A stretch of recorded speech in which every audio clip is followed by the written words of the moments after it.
Hey everybody, Scott here for the Digital Guitar Playground, the TC Electronic G System, the HX Stomp, the Blue Guitar Amp 1. Not technically a digital device, has digital reverb though. Boom, right there. Anyway, I was unable to do a video last Friday because the song that I was trying to create was it was going to take me way too long. And so I just said, fuck it. And I started this last Friday. I got to stay in this for a month. No guitar. So I'm just going to demonstrate things that I can demonstrate that don't require me to play guitar. So today's is how to edit drums in GarageBand. How I do it. It's super simple. It's really fun. And I'm going to show you with the latest song that I was trying to do last Friday that was just too involved. It's going to require a lot more work over the course of the next month. So sit back. Enjoy some of this.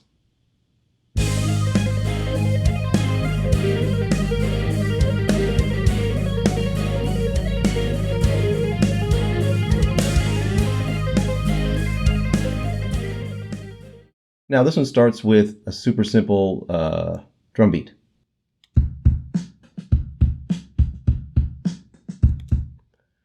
And super simple bass.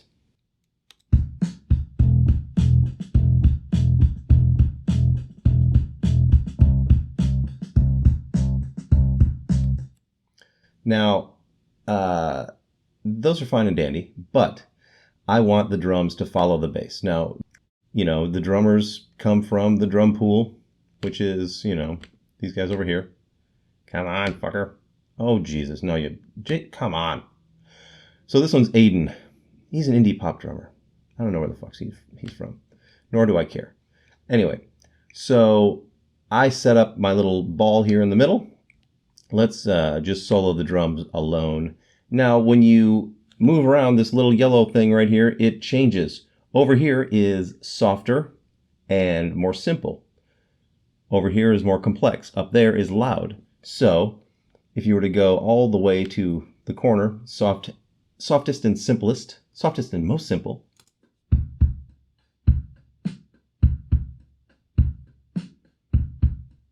move it up into the middle, louder, more complex, most loud, most complex, loudest, I should say. So where I usually end up, somewhere over here. More complex than the middle, but not completely loud. Now, the next thing I want to do is I want the drums to follow the bass. So there's a little thing right here. You can press this follow button and you can choose any one of the tracks you've recorded. I'm going to choose the bass.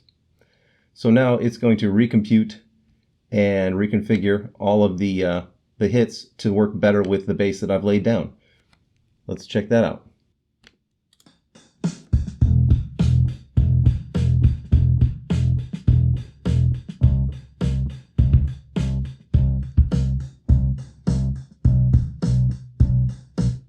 And it's not super literal, but it's still, you know, it's got a nice feel. You can take the fill thing right here and add fills in whatever ratio you want. You can go fucking absolute ape shit with the fills if you want.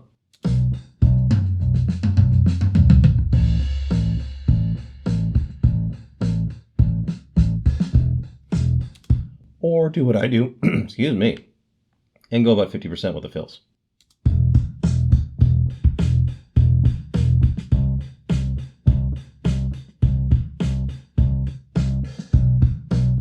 And that seems, you know, more normal, more like a regular drummer would do. Maybe even less than 50%. But those are the main things I do with the drums. And then, well, there's one last thing. I will go into the actual drum controls. You can set the levels for the kick, the snare, the toms, hi-hat, cymbals. I always turn the percussion off. Turn on the compressor a little bit to about 9 o'clock. And then crank the room sound. So let's hear it without the room sound. Let's hear it without the compressor. I'll add the two and then you'll hear the difference. Let's turn off the bass though.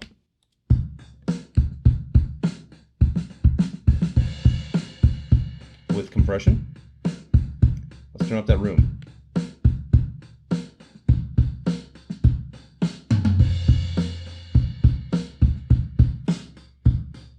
It's just a more live sounding drum track. Think Led Zeppelin, off of one of their records. Then that's as far as I go with the processing of the drums. I don't get into EQing them to the nth degree just because these are demos.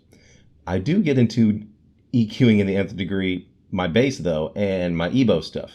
So the bass right now sounds like this, and it's basic, but you'll notice, and I played this with one of my Deva picks on the rubberized end of the pick.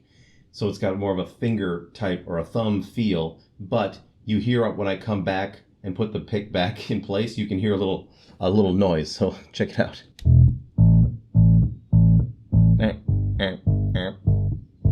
See it? Hear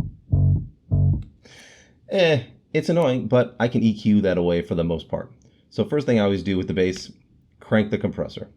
Then I'll turn on the EQ, add some bottom end, usually completely remove all the mids, all the highs, give it a little bit of ambience, which is basically a little bit of room type reverb sound, and then go into the EQ and completely dump this top end, or as much as it'll allow me to, like this, and it also boosts a little bit of 50 hertz. So when we go back to the track, you'll hear a lot of that noise goes away and the bass is just super boomy, or super bassy now. And with the drums, it fits way better.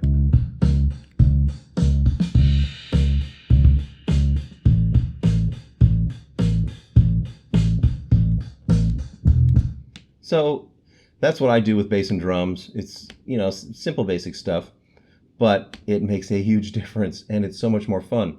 Now, where the drums begin is where I want the EBOs to begin. Now, I'm going to show you a couple of my EBO tricks as well. My first and foremost trick with EBO is always to fade them in with a quick fade, not a long fade, unless you're holding notes. But in this case, you'll hear how it begins, and it doesn't begin pretty.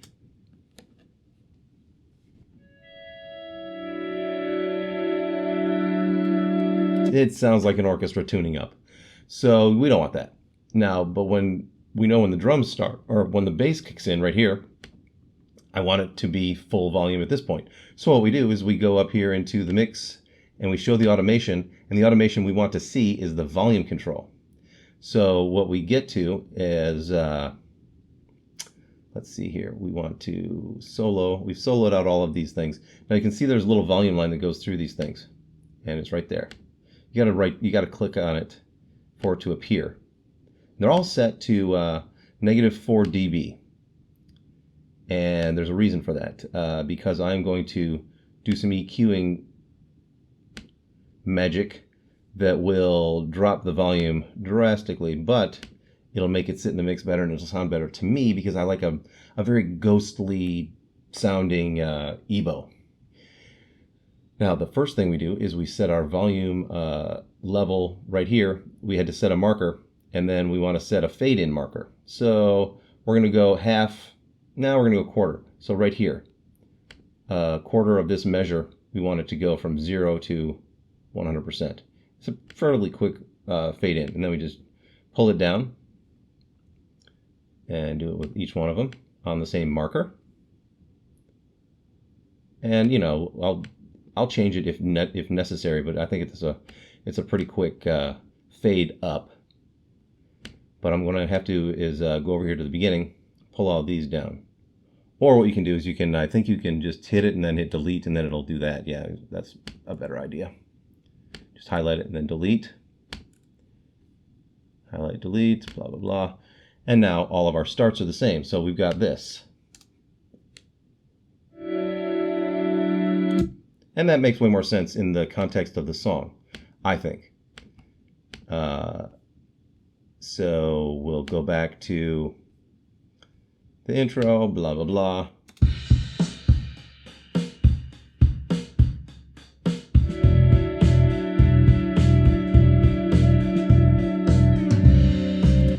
And, this isn't the final anything with these EBO tracks, but you'll notice that the Evo tracks also have a kind of a weird nasally quality to them that I really don't enjoy. So I do a lot of EQing to the Evo tracks after the fact. And the first thing is I'll put some compressor on it, and not a ton because I don't want it to be overly compressed, but I usually go about 12 o'clock. Turning on the EQ, I remove all the mid-range, all the highs. I add 50% ambience, 50% reverb, just the stock reverb. And then I'll go into the EQ settings and I will just decimate this top end on these things. And I need to use a couple of these things to really kill this top end. And I'll do it on all of them. Same with this one, and this would be the last one we have to do. Now we can isolate all of the Evo tracks and listen to them as one, and they will have a fun. Let's turn off this volume controlling thing. Give them a listen. Let's go back to where they begin, where they fade up. Whoops, they faded up earlier than that.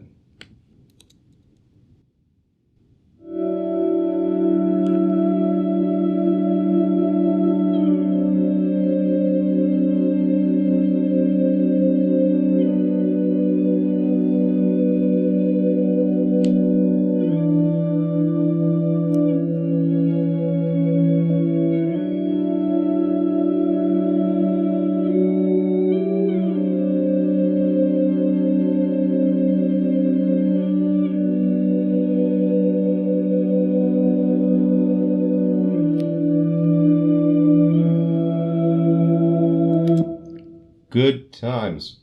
There you go, everybody. I will be back next week with more of this kind of stuff. Oh, I'm also improving my setup. The SSL2 showed up today. Very excited about it. I've also got a brand new lavalier mic that I'm going to run into this because I don't want to do any more external editing. I'm super sick of that. With this, I can run straight into an iPad or, right now I've got my iPhone, but I'm getting an iPad mini just for shooting and editing of my videos. It'll make life a lot easier. So that'll go directly into that and it'll sync automatically. What a godsend. This thing, making these two guys talk, that'll be next week. So come on back. And until then, rock on.